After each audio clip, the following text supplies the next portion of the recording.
Salve galerinha do X, tudo bem com vocês, pessoal? Professor T tá na área e hoje nós estamos aqui para uma aula diferente. Faremos um plantão de dúvidas hoje.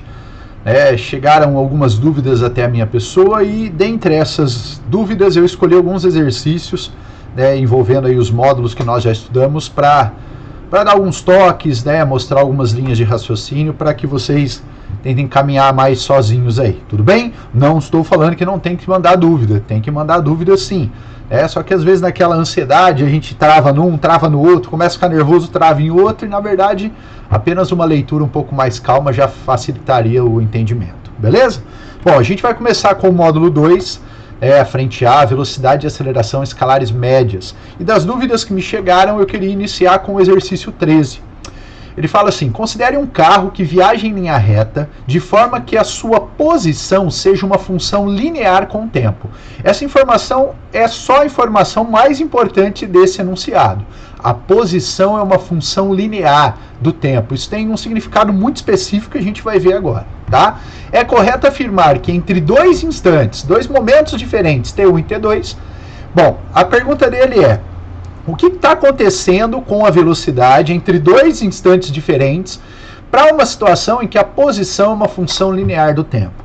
Falar que a posição é uma função linear do tempo, pessoal, significa que a relação matemática entre a posição e o tempo é uma função de primeiro grau. É o que eu escrevi aí nas duas primeiras linhas do texto.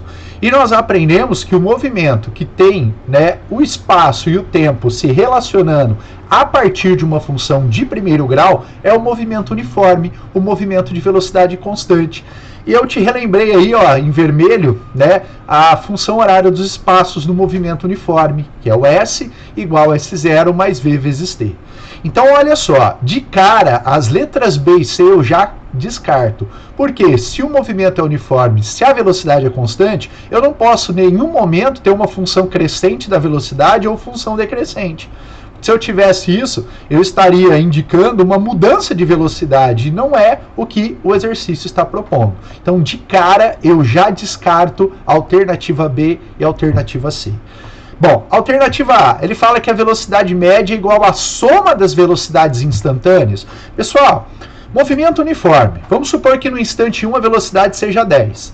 No instante 2, ela também é 10. A velocidade média é a soma desses dois 10, daria 20? Não, gente. Lembra que no movimento uniforme a velocidade média é a própria velocidade instantânea. Então, de cara, a alternativa A também já pode ser descartada. Sobrando como alternativa correta a alternativa D. Vamos ler ela? Olha só. A velocidade média é igual à média das velocidades instantâneas nesses dois tempos. Gente, como é que nós fazemos média? Por exemplo, média entre duas coisas. Eu pego essas duas coisas, somo elas e divido por 2. Não é isso? Então, vamos supor que a nossa velocidade no instante T1 seja 10. A velocidade no instante T2 também é 10, porque o movimento é uniforme, a velocidade é constante. Como é que eu faço a média dessas duas velocidades? Eu somo as duas, 10 mais 10 daria 20, e divido por 2, dando 10. Então, o item D, ele está exatamente dizendo o que está acontecendo. A velocidade média é a média das velocidades em qualquer instante. Se eu somar duas velocidades 10 e dividir por 2, vai dar 10, que é a velocidade constante. Se eu somar 3 velocidades, imagine que fosse 3 instantes, 10 mais 10 mais 10, 30. 30 dividido por 3 daria 10, que é o valor da velocidade constante. Tá? Então, a alternativa correta aí, no nosso primeiro exercício, a alternativa D. Tudo bem? Bora lá, pessoal. Segundo exercício, é o exercício de número 17. É um exercício que nós resolvemos em sala, só que nós trabalhamos lá com números. Aqui ele não trouxe uma informação e nós vamos chamar essa coisa que ele não trouxe de X. É o exercício 2 desse módulo, pessoal. Se vocês olharem lá, se eu não me engano, foi nossa última aula. Tá? Nós resolvemos o exercício e esse exercício ele era exatamente nessa estrutura. Olha só. Um objeto faz 3/5 do seu percurso em linha reta com uma velocidade de 6 metros por segundo. Sabe-se que o restante do percurso ele o faz com velocidade 12. Qual a velocidade média durante todo o percurso? Pessoal, exercício idêntico ao exercício 2 desse módulo, né? Nós fizemos em sala. Era uma viagem que era feita em 2 etapas. Ele te dava velocidade média na primeira etapa, te dava velocidade média na segunda etapa e pedia velocidade média total. É exatamente o que ele quer nesse exercício. Eu fiz aí um esqueminha. Repare, ó. Bom, eu não sei qual é a distância total. Estou chamando essa distância total de x, pessoal. Então, 3/5 do meu percurso, 3/5 de x, eu desenvolvi a uma velocidade de 6 metros por segundo. O restante, pessoal, o que é o restante? É o que falta para dar o x. Se eu já tenho 3/5, o que falta para dar o x é 2/5 do percurso. É exatamente esse 2/5 que você está vendo aqui, ó. 2/5, que é o restante, eu vou desenvolver com uma velocidade de 12. Então, quanto tem que ser a minha velocidade média no percurso total? Ah, Matheus, é só somar 6 com 12 e dividir por 2. Pessoal, nem sempre a velocidade média é a média das velocidades. Tudo bem? Então, cuidado aí com esses detalhes. E eu vou te mostrar nesse exercício que não é. Não basta somar o 6 com 12, dando 18, dividindo por 2, dá 9, e 9 é a resposta. Ainda bem que nem tem o 9 lá nas alternativas, né? Senão eu tenho certeza que muitos marcariam. Bom, como é que eu vou descobrir a velocidade média no percurso total? Gente, a ideia é muito simples. Para eu descobrir a velocidade média no percurso total, eu preciso do tamanho do percurso total, e eu tenho x, e eu preciso do tempo que eu levei no percurso total. Essa informação eu não tenho. Até mesmo porque a minha viagem aí, né, o meu percurso, ele é feito em 2 momentos diferentes. Cada um desses momentos eu tenho um tempo diferente. Então, o que eu vou fazer? Eu vou descobrir qual é o tempo que eu levaria em cada um desses percursos. É claro que você deve estar se perguntando, Matheus, mas eu não sei o tamanho do percurso. Pessoal, não tem problema. Você vai escrever esse tempo em função do tamanho do percurso. Olha só como que eu fiz. Pessoal, aqui, ó, acompanha aqui comigo. Velocidade 1 no percurso 1 é o espaço do percurso 1 pelo tempo do percurso 1. Ou seja, o tempo do percurso 1 é o espaço do percurso 1 pela velocidade desse percurso. Qual que é o espaço do percurso 1? 3/5 de x. Eu não sei quanto vale o x, mas eu vou escrever que o espaço percorrido no primeiro trajeto é 3/5 de x. E a velocidade foi de 6 metros por segundo. Desenvolvendo a matemática, o tempo, pessoal, dá esse número feio aqui, ó. 3x sobre 30, tá? Não é um número bonito porque eu não sei o valor de x. Se eu tivesse o valor de x, sairia um número bonitinho ali, tantos segundos, tá? Mas esse número está feio exatamente por não ter o valor de x. Vou fazer a mesma conta para o segundo percurso. Olha só, pessoal, segundo percurso, velocidade 2 é o espaço 2 pelo tempo 2. Ou seja, o tempo 2 é o espaço pela velocidade. Qual que é o tamanho do percurso 2? Olha só, pessoal, 2/5 de x. Esse é o espaço percorrido no percurso 2, dividido pela velocidade, que vale 12. Né? Desenvolvendo essa matemática, o meu tempo 2, ele dá 2x sobre 60. De novo, um número feio porque eu não tenho o valor de x. Tudo bem? Como é que então eu vou descobrir a velocidade total? Lá embaixo comigo, ó. A velocidade total, pessoal, é o espaço total pelo tempo total. O espaço total eu tenho, x. Esse é o tamanho total do meu percurso. E o tempo 1 e o tempo 2 eu acabei de achar nessas duas continhas ali em cima. Desenvolvendo ali a minha matemática, quando você olha um pouquinho, olha só o nosso x, ó, a gente vai cancelar. E aí nós chegamos que a velocidade no percurso total é de 60 sobre 8, que daria 7,5 metros por segundo. É bem diferente ali da média entre essas duas velocidades. Gente, é muito natural aparecer exercício de velocidade média com essa ideia de percursos, de trechos, né? E você tem que estar atento que os trechos se relacionam. E os trechos juntos formam, né, o total do meu percurso. Então, às vezes, eu tenho que trabalhar uma matemática para cada um desses trechos para pensar no total. Foi o que eu fiz. Repare que eu usei para resolver 3 vezes a formulinha de velocidade média. Velocidade, espaço sobre tempo, velocidade, espaço sobre tempo. Fui encontrando as coisas que eu precisava para juntar tudo depois lá no trecho total e desenvolver a minha última conta. Tá? Portanto, para a questão 12, alternativa correta, alternativa B. Beleza? Bora lá, pessoal. O exercício aí muito pedido por vocês, que foi o exercício 18, né? Ele apareceu no Enem o ano passado, e ele fala o seguinte: a agricultura de precisão reúne técnicas agrícolas que consideram particularidades locais do solo ou da lavoura, a fim de otimizar o uso de recursos. Uma das formas de adquirir informações sobre essas particularidades é a fotografia aérea de baixa altitude, realizada por um veículo não tripulado chamado VANT. Na fase de aquisição, é importante determinar o nível de sobreposição das fotografias. A figura ilustra como uma sequência de imagens é coletada por um VANT e como são formadas as sobreposições frontais. Gente, então você tem ali um veículo não tripulado e esse veículo ele está voando, tirando fotos. E essas fotos elas vão se sobrepondo. Tudo bem? E essa sobreposição ela vai ser um detalhe importante na resolução do meu exercício. Bora continuar lendo. O operador do VANT recebe uma encomenda na qual as imagens devem ser feitas de uma sobreposição frontal de 20% em um terreno plano. Então, de uma foto para outra, você pode ter uma sobreposição, que é exatamente isso daqui, ó, essa areazinha aqui, ó, isso é uma sobreposição. Isso também é uma sobreposição, ó, tá? Então essa sobreposição ela pode ser no máximo de 20%, beleza? Para realizar a aquisição das imagens, seleciona-se uma altitude H de voo de 1.000 metros a uma velocidade de 50 metros por segundo. A abertura da câmera fotográfica do VANT é de 90 graus. Considere que a tangente de 45 é igual a 1.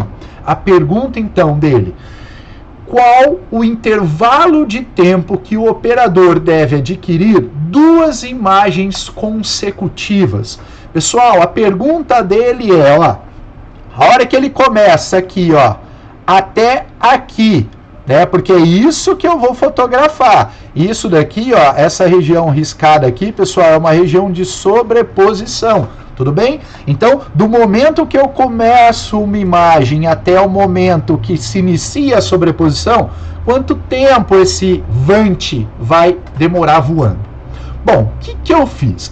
A primeira coisa que eu descobri, vocês podem olhar nessa imagem aqui, ó, é, sem a sobreposição, qual seria, né, o espaço percorrido nessa fotografia? Né, de qual seria o tamanho dessa fotografia. E aí eu usei um pouquinho de trigonometria. Repare, pessoal, que você tem aqui, ó, bonitinho, um triângulo retângulo. E o que eu quero descobrir desse triângulo retângulo é esse x aqui, tá? Na verdade, eu queria descobrir esse x mais esse x, né? São iguais, aqui é um ângulo de 90 graus, bonitinho. Se eu descobrir um valor de x, eu consigo saber o tamanho da fotografia total. Como é que eu fiz isso? Eu usei ali a função trigonométrica tangente. Mateus, por quê? Porque para esse ângulo aqui de 45 graus, pessoal, ó, esse ângulo aqui que ele me marcou, eu tenho esse lado, que é cateto oposto, e eu tenho esse lado, que é cateto adjacente. E a função trigonométrica que me relaciona cateto oposto com adjacente é a tangente. Então, olha lá, eu apliquei a tangente de 45. Cateto oposto 1.000 pelo cateto adjacente, que é x.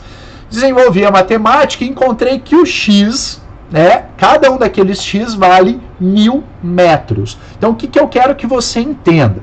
Desse pontinho aqui, ó, até aqui, seria uma fotografia sem sobreposição, sem uma fotografia em cima. Ela tem quanto, pessoal, de comprimento?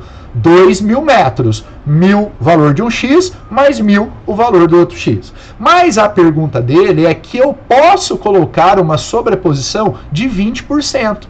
Então, na verdade, a minha fotografia, ela não vai pegar os 2.000 metros, ela vai pegar menos, porque você tem o pedacinho da sobreposição, tá? Mateus, se eu não vou poder pegar os 2.000, né, eu vou poder pegar, né, uma sobreposição de 20%, qual que é o espaço que eu vou percorrer? Olha o que eu escrevi ali para vocês, pessoal, dá pra gente fazer de cabeça. Como a sobreposição pode ser de 20%, o tamanho real da fotografia ela vai corresponder a quanto, então? A 80% desses 2.000. Pessoal, 80% dos 2.000 dá 1.600 metros. Então, conhecendo o tamanho real da fotografia, 1.600 metros, conhecendo a velocidade do avião, né, considerada uma velocidade constante, nós podemos usar a formulinha velocidade espaço pelo tempo para descobrir o tempo. Olha lá, velocidade, espaço sobre tempo. A minha velocidade é 50, o meu espaço é isso daqui, ó, que você tem que perceber. A distância desse ponto até isso daqui, pessoal, 1.600 metros, tá? Se eu percorrer 1.600 metros com 50 metros por segundo, eu vou precisar de 32 segundos para fotografar essa região. Uma parte vai ser sobreposição, depois eu vou fotografar de novo, né, 1.600 metros ali na frente, e assim vai sendo desenvolvida essa fotografia com sobreposições frontais. Tudo bem? Uma questãozinha do Enem, uma questão aí que faz a gente pensar um pouquinho, não é uma questão tão simples, mas não é uma questão de desenvolvimento matemático tão rebuscado, tá? Portanto, para a questão 18, alternativa, cadê? Alternativa B. Tudo bem, pessoal? Tranquilo? Bem, nós vamos agora para o módulo 3, a frente A ainda, né? Movimento uniforme e uniformemente variado. E das questões que vocês pediram, eu selecionei essa daqui. Começando de novo com a questão 13. Estou gostando desse número, hein? Acho que eu vou jogar na Mega Sena aí. Um objeto é lançado a partir da superfície da Terra verticalmente para cima e atinge uma altura de 7,2 metros. Considere o módulo da aceleração da gravidade a 10 metros por segundo ao quadrado e despreze a resistência do ar. Ele quer saber qual a velocidade com que esse objeto foi lançado. Gente, o que você tem que pensar? Você está dentro de um capítulo de movimento uniforme e uniformemente variado. O nosso exercício, ele fala de aceleração. O único movimento que tem aceleração é o movimento uniformemente variado. Então você tem que entender que esse exercício que você tem na mão é um exercício de movimento uniformemente variado. Tudo bem? Então, o que ele me deu de informação? O espaço percorrido por esse objeto. Ele me deu a aceleração desse objeto, que na verdade é uma desaceleração. Quando eu jogo esse objeto para cima, ele vai reduzir a velocidade. Repare então, ó, que se ele reduz a velocidade, eu vou representar essa desaceleração com um sinal negativo, tá? E eu tenho algumas informações diretas e outras não. Primeiro, o espaço percorrido eu tenho. Se ele estava no chão e ele vai subir 7,2 metros, o espaço percorrido é 7,2. Eu quero a velocidade inicial, mas eu preciso perceber que eu tenho a velocidade final. Mateus, mas ele não falou isso no enunciado, mas isso está embutido. Pessoal, se ele para de subir, ele só para de subir a hora que a sua velocidade final se torna quanto? 0. Então, olha só que interessante. Eu tenho ΔS percorrido, 7,2 metros. Eu tenho aceleração, tenho a velocidade final e quero a velocidade inicial. Estou falando alguma coisa de tempo? Falei alguma coisa de tempo no exercício? Não, pessoal. E lembra quando a gente não tem o tempo, nós temos para nos ajudar a equação de Torricelli. É exatamente o que vocês estão vendo aí. Então, olha lá, escrevi a equação de Torricelli. V ao quadrado igual a V0 ao quadrado mais 2 vezes A vezes ΔS. A velocidade final é 0, a inicial eu quero descobrir, a minha aceleração menos 10 e o meu ΔS 7,2 metros. Desenvolvendo a matemática, chegamos à velocidade inicial para que ele suba essa quantidade, né, de metros de 12 metros por segundo. Tudo bem? Então, uma questão que você precisa ler e falar, bom, isso que eu estou lendo, ele está relacionado ao quê? A que tipo de movimento? Que equações que eu tenho? O que eu preciso perceber nesse exercício? Tudo bem? Então, chegamos aí, né, para o exercício 13, alternativa D. Beleza? Bora lá, gente. Olha uma outra questão também, apareceu na FUVEST o ano retrasado, né? Aliás, ano passado, na verdade. Não me lembro agora, não importa. Vamos lá. Em uma tribo indígena, em uma ilha tropical, teste derradeiro de coragem de um jovem é deixar-se cair em um rio do alto de um penhasco.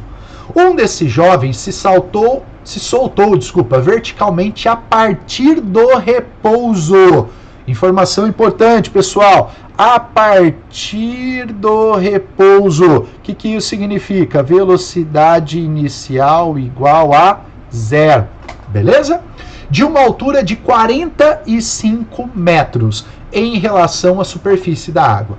O tempo decorrido em segundos entre o instante que o jovem iniciou a sua queda e aquele que um espectador lá do alto do penhasco ouviu o barulho do impacto é de aproximadamente.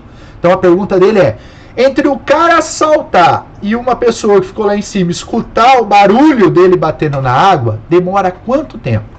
E ele deu um note a dot aí, olha lá, considere o ar em repouso, ignore a resistência, né? Ignore as dimensões da pessoa, te deu a velocidade do som no ar e te deu a aceleração da gravidade. O que você tem que perceber?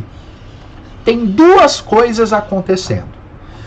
O momento em que a pessoa cai, leva um tempo para ela cair, e o som, a hora que ele bate na água, o som precisa voltar até o ouvido do espectador ali em cima.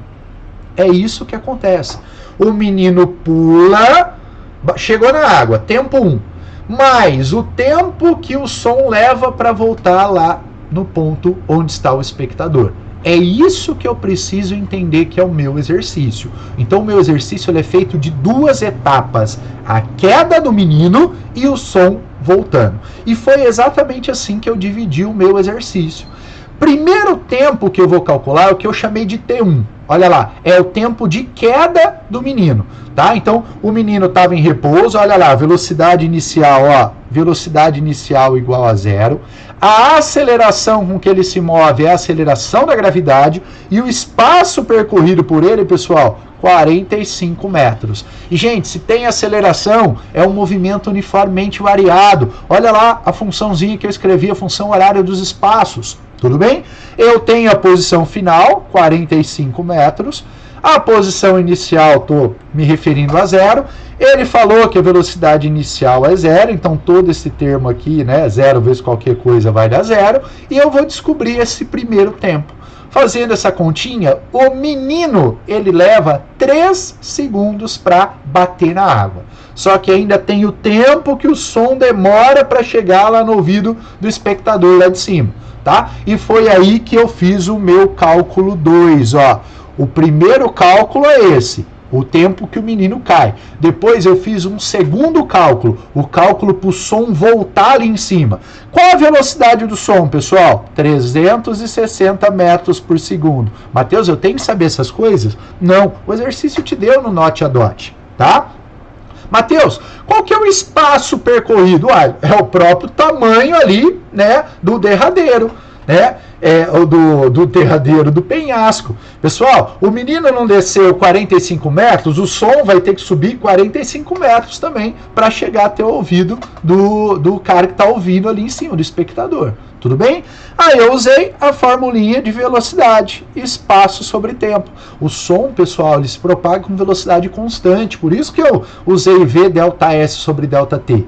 E esse tempo eu estou chamando de T2. Olha lá o meu T2, pessoal, né? Um T bem curtinho, né? 0,125 segundos. Então, qual seria o tempo total de tudo isso? Seria os 3 segundos mais o 0,125, dando 3,125, que nós arredondamos para 3,1 segundos. Tudo bem? E isso nos leva à alternativa A. Beleza, pessoal? Então, uma questão aí da FUVEST, primeira fase, Também, longe de ser uma questão muito difícil, né? Essa questão ela já apareceu também de outras maneiras. Ela aparece às vezes da história de um atirador. Tem um alvo, o atirador, a pessoa dá um tiro, ele quer saber quanto tempo ela leva para escutar o barulho da bala batendo no alvo. Então, que continha que você tem que fazer? Você tem que ver o tempo que a bala leva para ir, mais o tempo que o som leva para voltar. É uma questão muito conhecida aí dentro, né, da parte de movimento uniforme e uniformemente variado. Beleza, pessoal? Bora lá então, galerinha. Estamos agora no módulo 4, estudo gráfico dos movimentos. E eu escolhi inicialmente a questão 15, questão do ano passado aí da Unesp, pessoal. A questão fala: o gráfico representa a velocidade de um nadador em função do tempo, durante um ciclo de braçadas, em uma prova disputada no estilo nado peito de uma piscina. Pessoal, esse gráfico, ele mostra o momento em que o nadador está dando uma braçada, tudo bem? É apenas a braçada, não é da prova inteira, ok? Considerando que o trecho da prova tem um comprimento de 36 metros, o nadador repetiu esse ciclo de braçadas e manteve o seu ritmo constante. Quantas braçadas ele completou? Você concorda comigo que quando ele está dando uma braçada, ele já está andando? Se eu descobrir quanto ele percorre numa braçada, eu consigo depois descobrir quantas braçadas ele precisa dar para completar todo o trajeto? É isso que eu fiz. Só que olha a sacanagem da Unesp. Olha esse desenho que ele me deu. Esse gráfico é um gráfico de velocidade por tempo. E, gente, falei isso para vocês. Gráfico de velocidade por tempo é um dos gráficos mais importantes, né, na parte de movimento. Então, eu transformei esse gráfico num desenho mais bonitinho. Mateus, mas você pode fazer isso? Posso, porque ele quer um número aproximado de braçadas. Então eu peguei esse gráfico aqui, ó, todo esquisito, pessoal, e deixei ele retinho. Mateus, por que você fez isso? Porque eu sei que num gráfico de velocidade por tempo, a área me dá o espaço percorrido. Então, olha só, entre o início da braçada, começa aqui a braçada, ó, e o final da braçada, eu consigo descobrir qual que é o espaço percorrido por esse nadador. E eu vou fazer isso utilizando a área do gráfico. Repare que eu dividi a minha área em dois pedaços, né? Vou chamar esse pedaço aqui, ó, de pedaço 1, que eu vou desenvolver aqui, e vou chamar esse pedaço aqui de pedaço 2, que eu vou desenvolver aqui. Tudo bem? Os dois pedaços, pessoal, são dois trapézios. E aí a gente precisa lembrar da área do trapézio. Mateus, como que é a área do trapézio? Então vamos lá. A área do trapézio, base maior, que é isso daqui, ó, mais base menor, que é esse trecho aqui, vezes a altura, que é esse trecho aqui, dividido por 2, tá? E do trapézio do lado, mesma coisa, gente, ó, base maior mais base menor vezes a altura dividido por 2. Quando eu calculo essas áreas, que me deu ali, ó, 1,44 metros, eu sei que uma braçada desse nadador faz com que ele percorra na água 1,44 metros. É claro que é algo aproximado, não é exatamente isso, porque o gráfico não é perfeito, tudo bem? Então a pergunta dele é: quantas braçadas de 1,44 metros ele precisa dar para percorrer esses 36 metros? Gente, muito simples, né? Eu dividi os 36 metros em pedacinhos de 1,44. E fazendo essa continha, nós chegamos então em 25 braçadas, tá? Pessoal, 25 braçadas, é claro que não é exatamente isso, né? Pode ser um pouquinho mais, um pouquinho menos, vai depender ali, mas não interessa, né? Em aproximadamente 25 braçadas, esse nadador ele consegue completar a prova. Mateus, essa questão, o que ela traz de importante? Gente, tem aí na sua apostila, nesse módulo, pelo menos umas 6, 7 questões parecidas que você tem que calcular a área. As dúvidas que vocês me mandaram, todas elas passavam pela ideia da área do gráfico de velocidade por tempo. Então dá uma olhadinha, gráfico de velocidade por tempo tem essa propriedade geométrica. As outras questões aí que vocês mandaram, né, que eu não resolvi aqui agora, não escolhi, elas têm a mesma ideia. A área me dá o ΔS. E aí eu posso, com esse ΔS, ou resolver o meu exercício, ou, né, usar esse ΔS para calcular alguma outra coisa. Beleza? Questão 15, então, questão da Unesp 2020, alternativa E, pessoal. Beleza? Mais uma questão aí de gráfico. Olha só. Questão 16. Um carro se desloca ao longo de uma reta e a sua velocidade varia com o tempo conforme o gráfico. Gente, é movimento uniforme? Não é, né? A velocidade não é constante. Então, o que pode ser isso? Movimento uniformemente variado. Beleza? E ele fez a pergunta, qual é a função que indica o deslocamento? Pessoal, deslocamento tem a ver com posição. Olha lá a funçãozinha que eu escrevi, ó. Função horária dos espaços. A única coisa que eu fiz é joguei o S0 para cá negativo e aí ficou S menos S0, que eu chamei de ΔS. Tudo bem? Então, a única coisa que aconteceu foi essa mudança. Minha cortina está invadindo o espaço aqui da nossa aula. Fechar o vídeo aqui, pessoal. Desculpa o barulho aí. Bora lá. Bom, o que eu preciso então para descobrir e para escrever essa função? Tá? Eu preciso da velocidade inicial e eu preciso da aceleração. A velocidade inicial eu tenho, gente. Olha aqui, pessoal, a velocidade inicial. Lembra que a velocidade inicial é a velocidade no instante zero. Seria essa primeira informação aqui. O que eu não tenho é a aceleração, mas eu consigo descobrir. O gráfico está cheio de informações para que eu consiga descobrir a aceleração. Olha só o que eu tenho, gente. Eu tenho a velocidade inicial, eu tenho a velocidade final, eu tenho o tempo. Usando a função da velocidade, eu consigo descobrir a minha aceleração. E aí, o que eu fiz, pessoal? Eu substituí lá naquela equação, naquela função do deslocamento. Joguei aqui o valor da velocidade e joguei o valor da aceleração. Repare que as suas alternativas não são números, são funções. Tudo bem? Repare que o tempo ali, eu não vou jogar 12. Tá? Então, ele quer descobrir a expressão que estuda o deslocamento. Quando eu peço a expressão, eu tenho que deixar uma expressão, uma função matemática. Beleza? Substituindo, nós chegamos, então, bonitinho na alternativa, que seria aí o correspondente à alternativa B.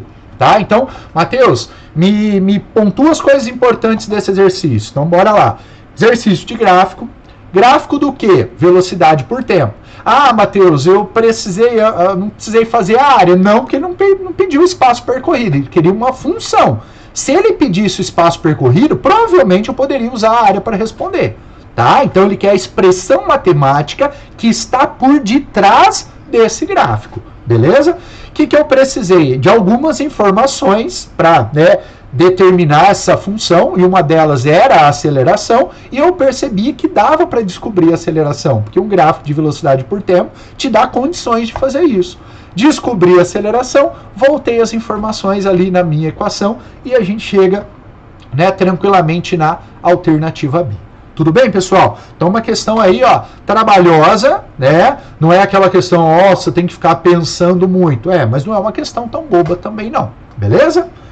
Bora lá, nossa última questão agora, o módulo 5, frente A, e eu tive a questão 13. De novo, pessoal, olha, eu não sabia disso. Estou preocupado com isso, ou não, vou jogar na Mega Sena mesmo, Considere um relógio com um mostrador circular de 10 centímetros de raio, cujo ponteiro dos minutos tem um comprimento igual ao raio do mostrador.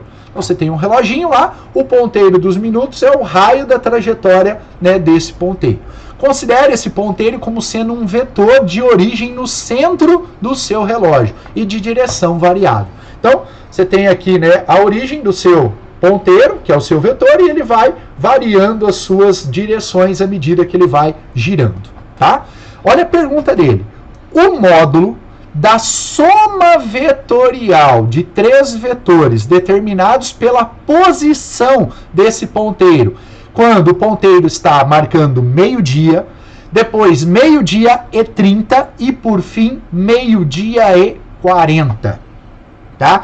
Muitas pessoas já não entenderam a pergunta. Pessoal, cada hora que o seu ponteiro está ali marcando, né, dependendo do horário, ele está numa posição diferente. Então, ao meio-dia ele está assim.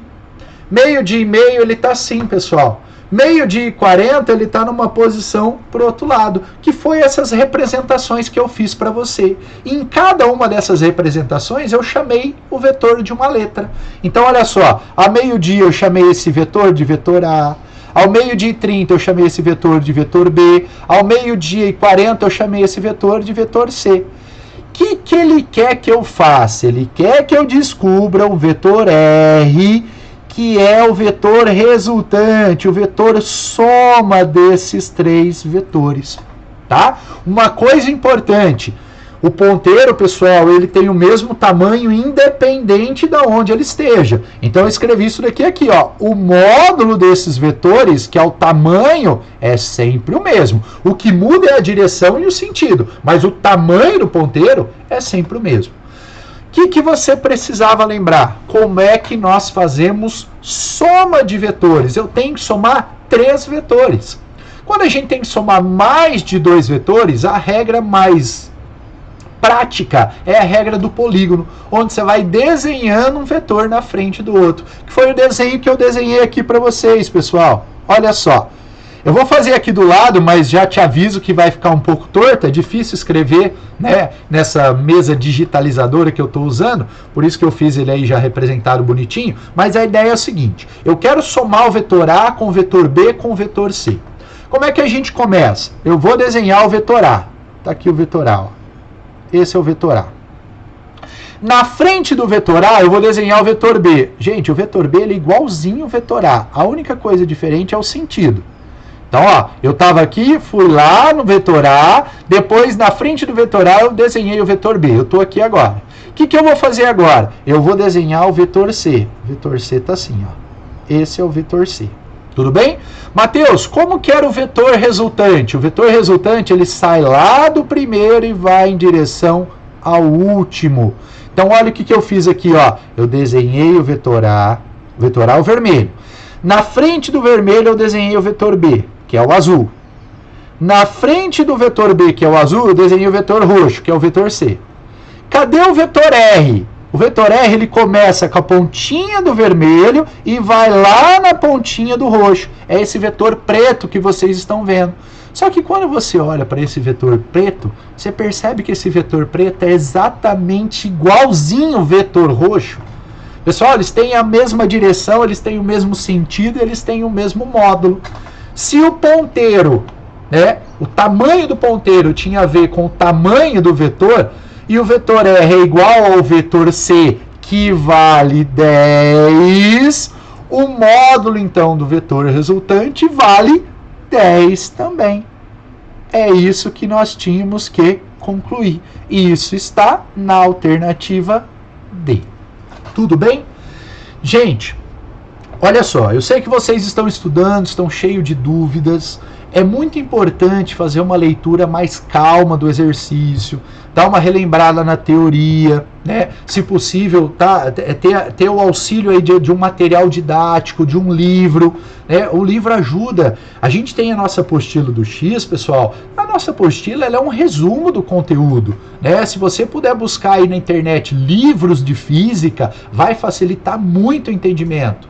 Entendeu? Então é importante que a gente, né, faça esse esforço por nossa conta também, tá? E à medida que vocês foram tendo dúvidas aí, à medida que nós vamos avançando, nós vamos criar mais aulas como essa, beleza? Espero ter ajudado um pouquinho e vamos nos falando. Um grande abraço, espero que vocês estejam se cuidando e até breve. Tchau, tchau, pessoal!